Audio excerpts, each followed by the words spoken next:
Salve pessoal, muito bom dia, boa tarde ou boa noite.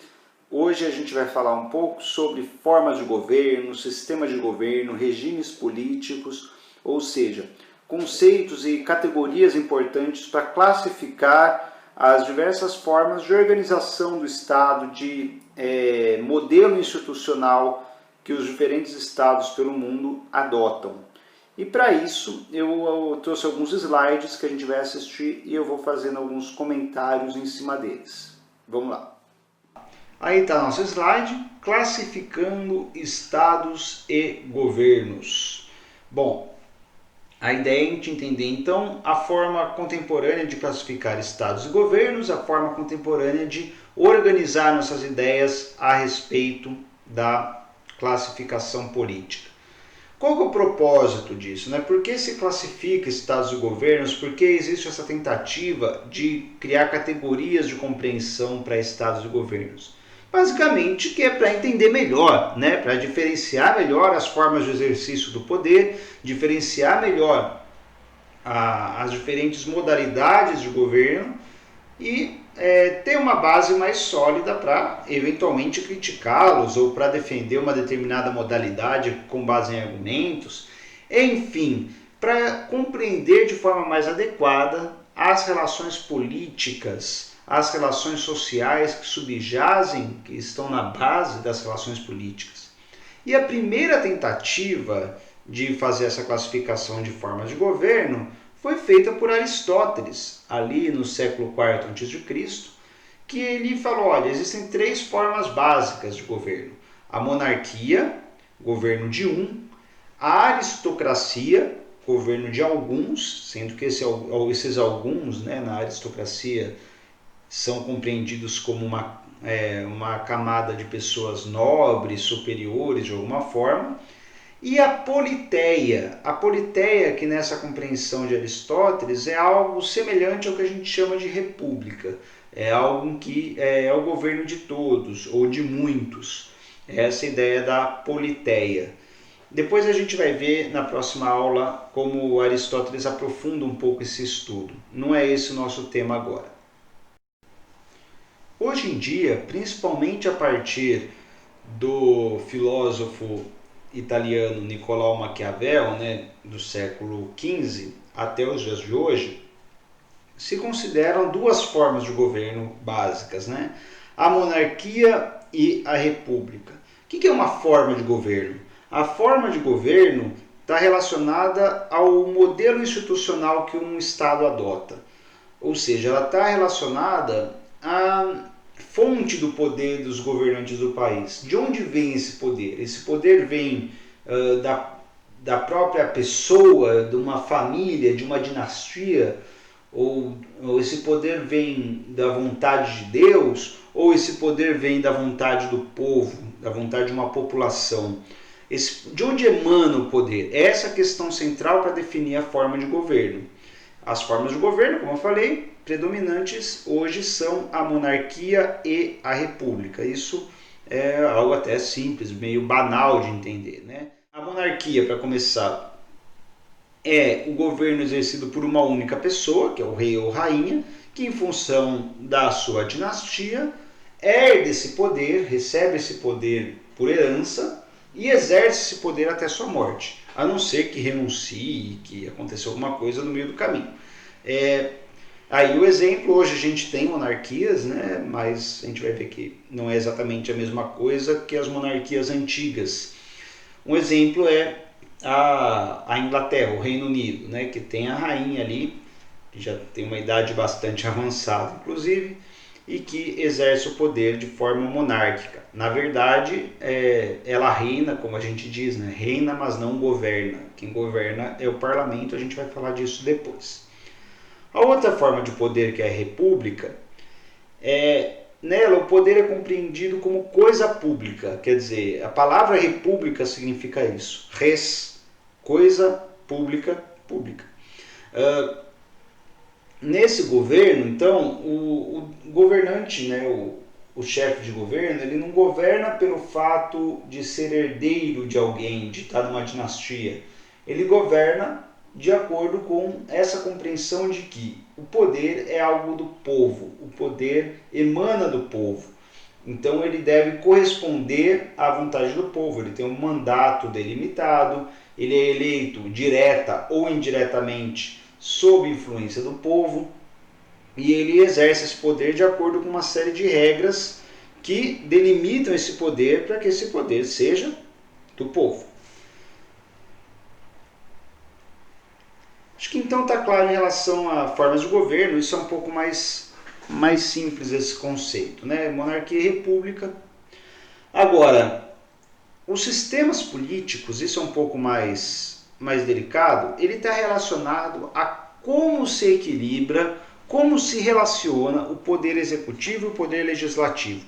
A gente viu que, pensando o Estado como um todo, o Estado ele realiza, ele cria, inventa e elimina, revê as leis, e o Estado também, ele executa essas leis, ele executa projetos, ele executa propostas, ele executa políticas públicas. E a gente viu que nos Estados modernos existe essa divisão entre poderes executivo, legislativo e judiciário. Bom, quando a gente vai analisar o sistema político, a gente está analisando a relação entre executivo e legislativo. Em alguns sistemas, o executivo ele é totalmente dependente do legislativo. Em outros, o executivo tem maior autonomia. Vamos entender um pouco melhor isso. Por exemplo, a gente tem 4 sistemas políticos básicos.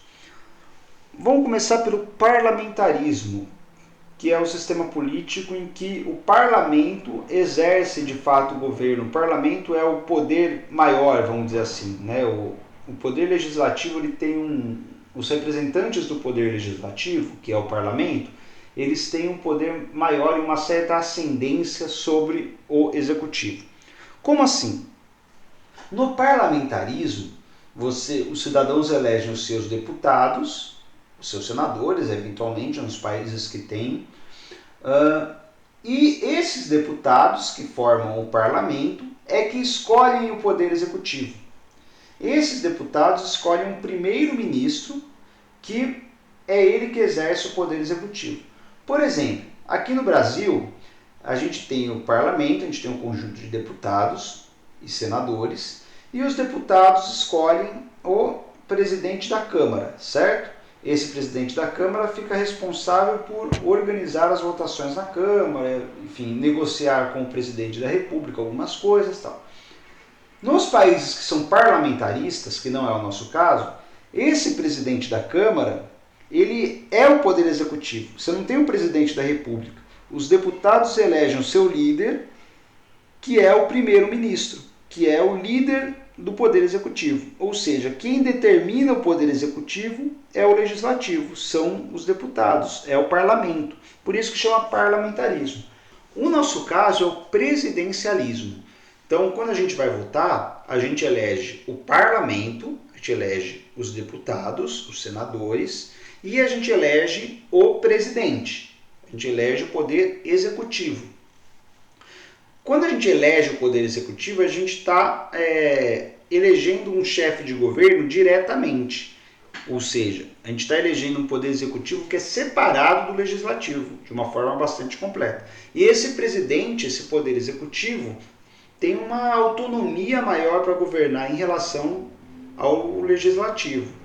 Costuma-se dizer o seguinte: no parlamentarismo, o primeiro-ministro é o chefe do governo, e apenas chefe do governo, ele está liderando aquele governo naquele momento. Enquanto no presidencialismo, o presidente, além de ser chefe do governo, além de ser o líder do executivo, é também o chefe do Estado, ou seja, é como se ele fosse o responsável maior do Estado. Ele tem um poder maior, ele é chefe de governo, presidente no presidencialismo, ele é chefe de governo e chefe de Estado.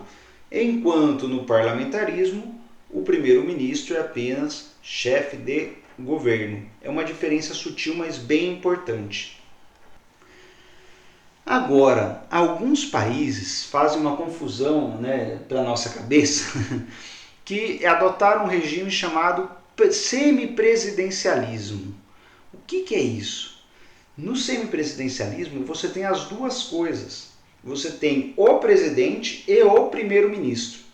Normalmente se estabelece o seguinte: o presidente é o chefe do Estado e o primeiro-ministro é o chefe do governo, sendo que o presidente é eleito pelo povo e o primeiro-ministro é eleito pelo parlamento. Nossa, mas quem faz o quê? Como que os dois governam juntos? Pois é, essa é uma das confusões que isso gera. Em cada país, essa divisão de atribuições, essa divisão de responsabilidades é feita de um jeito diferente. Mas, normalmente, você tem o presidente como um responsável pela política externa, pela relação com os outros países, e o primeiro-ministro é responsável pela política interna, ou seja, por executar as obras, desenvolver políticas públicas.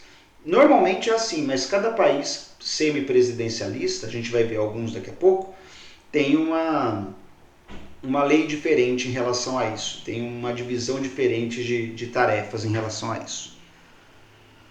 Então, por fim, a gente tem um regime que hoje já é bem decadente, mas ainda existe em alguns países. Um sistema político que ainda existe, mas que já está em baixa, que é o absolutismo. Ou seja, isso ocorre nas monarquias, tá? Em algumas monarquias, que é quando você não tem um poder legislativo, ou seja, todo o poder executivo e legislativo está concentrado no monarca. Ou então você tem um poder legislativo, você tem um parlamento, só que esse parlamento ele é só consultivo, é só para o monarca, para o líder, para o rei, consultar e pedir uma opinião, mas não tem o poder de fazer as leis. Como, por exemplo, tinha na Inglaterra antes da Revolução Gloriosa, né? Antes da Revolução Puritana e depois Gloriosa, existia um parlamento, existia a Câmara dos Lordes, a Câmara dos Comuns, mas aquilo lá era só para consulta, não existia o poder legislativo de fato. É assim que é o absolutismo. Tá? Você não tem um poder legislativo separado, você não tem um parlamento. O monarca governa de forma absoluta. Então vamos para alguns exemplos. Nosso país, o Brasil, ele é uma forma de governo republicana com um sistema político presidencialista. É uma república presidencialista. Os Estados Unidos, também é uma república presidencialista. Você tem um presidente eleito pelo povo de uma forma um pouco indireta, um sistema delicado de eleição lá, inclusive vai ter daqui a alguns meses, e que elege um presidente que é o chefe de governo e o chefe de Estado. Já a França é uma república também, não tem rei, não tem rainha, mas ela é semipresidencialista. Ela tem um presidente que detém um poder maior, mas também tem um primeiro-ministro que detém um poder um pouco menor, mas também é importante, também divide com o presidente o trabalho do poder executivo. Então, o presidente eleito pelo povo, primeiro-ministro eleito pelo parlamento. Mesma coisa em Portugal, igual à França, é uma república semipresidencialista. Já a Alemanha não tem presidente. A Alemanha é uma república parlamentarista. A Angela Merkel é a chefe de governo, ela é eleita pelo parlamento e ela governa sem dividir esse poder com um outro líder, com um outro chefe de Estado. República parlamentarista. A Irlanda, mesma coisa, uma república parlamentarista. Já o Reino Unido é uma monarquia parlamentarista. Você tem o rei, a rainha, no caso, hoje em dia, né? Essa rainha, ela reina, mas não governa. Quem governa? O primeiro-ministro, que é o Boris Johnson. Ele foi escolhido pelo parlamento como primeiro-ministro, pelos deputados ali, e é ele que efetivamente governa.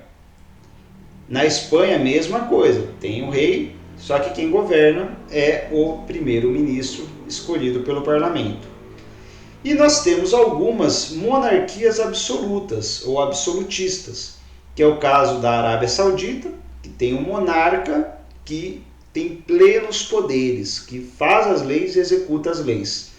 E também o Catar. Nesses dois casos são dinastias que reinam e governam de forma absoluta. Então acho que ficou claro, né? Formas de governo e sistemas políticos. Para concluir, é importante a gente ter em mente que existem diferentes regimes políticos, ou seja, dentro dessas formas de governo e desses sistemas políticos, existem diferentes formas de estabelecer relações entre governantes e governados. Existem diferentes formas de organizar o poder de fato entre governantes e governados. Esses sistemas podem ser democráticos, que tem uma ampla participação do povo na vida política, e aí dentro da democracia você tem a democracia representativa, que é a nossa. Você pode pensar em modelos de democracia direta, que é o caso da democracia ateniense na antiguidade. Pode pensar em modelo de democracia participativa, que alguns países estão tentando implementar, mas tem vários modelos de democracia que buscam uma ampla participação popular na vida política.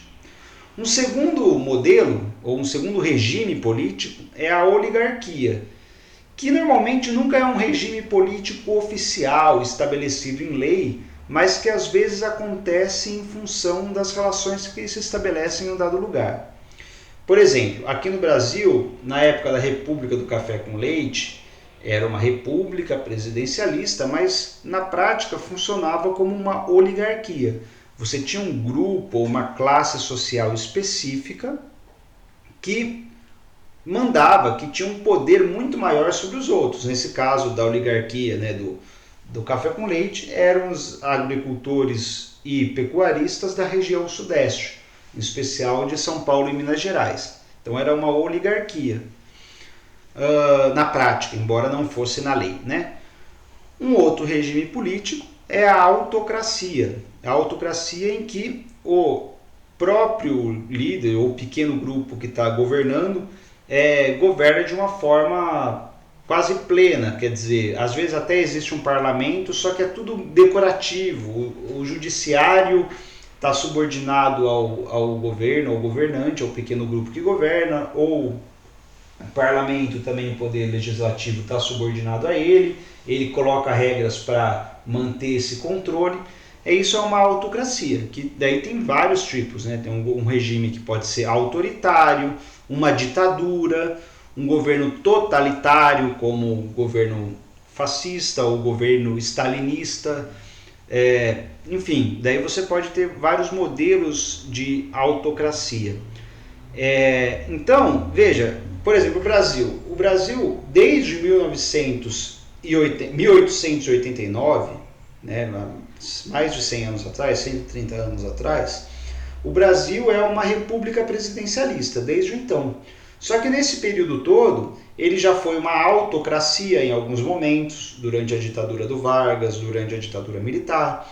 Ele já foi uma oligarquia na prática, como era na época da República do Café com Leite. E hoje ele é um país democrático, ou seja, ele obedece a uma relação entre governantes e governados que é uma relação democrática. E a gente tem que sempre estar atuando e atento para preservar esse regime político no nosso país. A democracia, em qualquer contexto de qualquer país, é sempre algo que precisa ser cuidado, preservado. A gente imagina, às vezes, quando a gente nasce num regime democrático, que sempre foi assim e que isso é o óbvio e vai ser sempre assim. Não é automático assim. A democracia precisa ser sempre cuidada. Então é isso, pessoal. Espero que com esses slides, com essa explicação, tenha ficado mais claro a compreensão do texto, tenha ficado mais claro para a realização da atividade avaliativa, que já está aparecendo aí para vocês, e que se fiquem mais claros os próximos conteúdos também. A partir da semana que vem, a gente fala sobre a história do pensamento político na filosofia e depois também mais tarde na sociologia. Até mais, pessoal.